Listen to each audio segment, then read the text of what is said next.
بادروا بالصدقہ فإن البلاء لا يتخطئها۔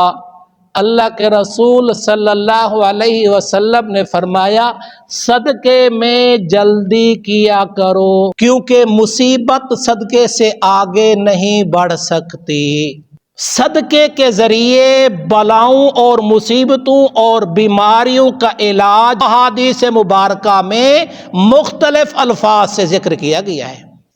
الترغیب میں ہے داؤ مرضاکم بالصدقہ، اپنے مریضوں کا علاج کرو صدقے کے ذریعے، اور اپنے مالوں کو پاک کرو زکوٰۃ کے ذریعے، اور اپنی مصیبتوں کو دور کرو دعا کے ذریعے۔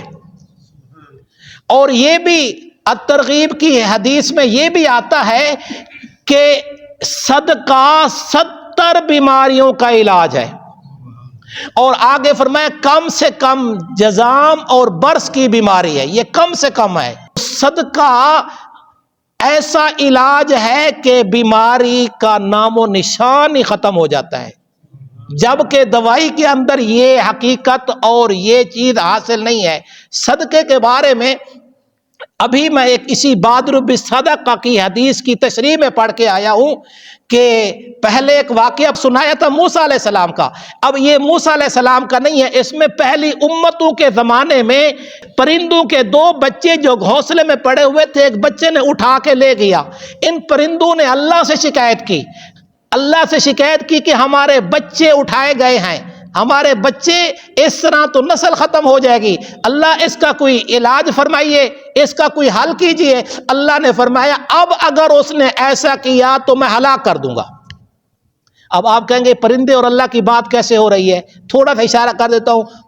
وَأَوْحَيْنَا إِلَىٰ أُمِّ مُوسَىٰ، اللہ کہہ رہا ہے میں نے موسیٰ علیہ السلام کی والدہ کو وحی کی۔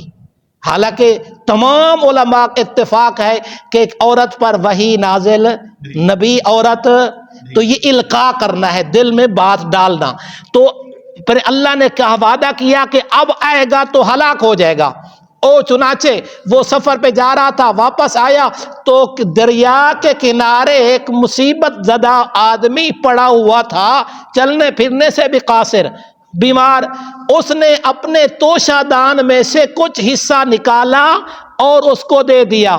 واپس آیا تو گھونسلہ نظر آیا، اور اس گھونسلے میں گیا اور جو بچے پڑے ہوئے تھے ان کو اٹھا لیا۔ تو اللہ نے فرمایا کیا تمہیں اس بات کا علم نہیں؟